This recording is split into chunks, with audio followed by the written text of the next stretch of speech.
Allez, comme promis en titre, continuons aux eaux de la Bourbansée pour découvrir deux bébés tigres de Sibérie. Leur naissance est exceptionnelle en captivité et le public peut désormais les voir gambader. Sachez qu'ils n'ont pas encore de nom. Vous êtes donc invités à faire des propositions. Thierry Breillet, Jean-Michel Piron.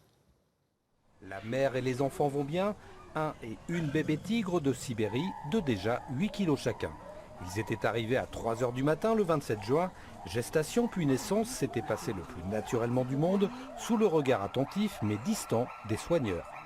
On ne voulait pas intervenir parce que ça reste quand même aussi des tigres, donc quand on intervient et qu'on imprègne, ça peut être un peu dangereux aussi pour nous et pour la suite. Donc le but du jeu, c'est d'avoir des tigres qui ont leur comportement le plus naturel possible. Et surtout, on savait qu'elle était potentiellement capable, on avait vu qu'elle avait du lait, des choses comme ça, donc on savait qu'elle pouvait le faire. Et c'était à nous de la mettre dans des conditions pour que justement elle y arrive, mais on savait qu'elle avait ça en elle. C'est d'ailleurs uniquement Liska, la mère, qui s'en occupe, et plutôt jalousement, car les soigneurs de la Bourbansée éloignent pour l'instant Macari, le père, pour prévenir toute réaction d'hostilité ou de violence envers ses petits, encore fragiles.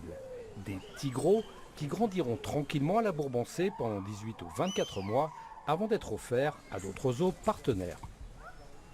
La communauté des parcs zoologiques s'interdit de faire tout commerce entre animaux, ce qui est d'ailleurs interdit par la loi.